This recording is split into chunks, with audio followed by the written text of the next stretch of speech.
Harvesting and drying hemp can cause some unique complications for farmers and has proven to be the hardest part of the equation for a lot of early farms. It is critical to your success to have a plan for when to harvest, how to harvest, and where to dry the material. With hemp laws being in their infancy, new changes are being made all the time. It's really important for you to stay on top of the changes to your local and federal laws. As the video is being made, current federal regulations have THC capped at 0.3%. How THC is measured and the consequences for being over, however, are things that are still highly variable dependent on the location of your farm.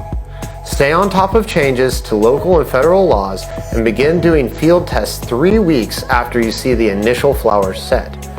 Managing crops is the responsibility of the farmer, and early and frequent tests are the best way to plan and execute a successful harvest.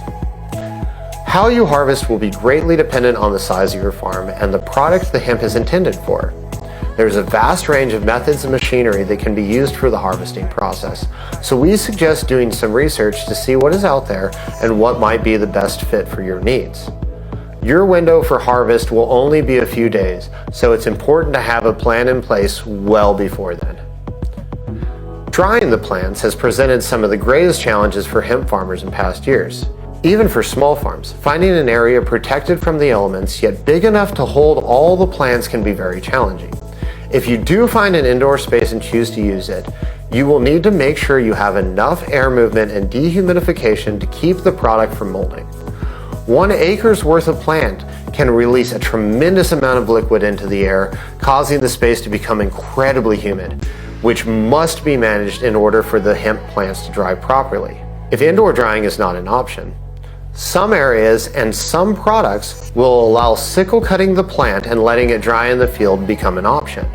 If this is the option you choose, however, you must keep in mind that sunlight, rain, and snow can all greatly degrade the levels of CBD in your flowers, so you need to keep that in mind. Depending on what your final product will be, machine drying may also be a good option for some farms. Either way, drying is a critical step to the process and one that cannot be ignored or left for the last minute.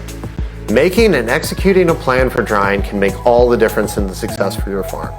It is said that in order to be successful at anything, you must start a project with the end in mind. As it applies here, it is important to know what product you want to sell and who you want to sell it to. Within the CBD space, there are several products that can be made, but the main two are CBD extraction and smokable flowers. How to grow, harvest, and store the plant will be drastically different depending on which option you choose. So your success hinges on you creating the right plan for your desired end product and executing it within the necessary parameters. Knowing who you want to sell to and the buying patterns will be extremely important for your planning process. For example, what do you do if your hemp cannot be extracted for 6 months?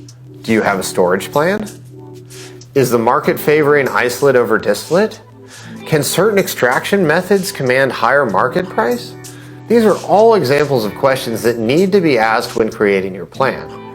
Without a clear understanding of what you're going to make and who you're going to sell it to, you could easily find yourself in a position of having a large amount of unsold or unsellable product.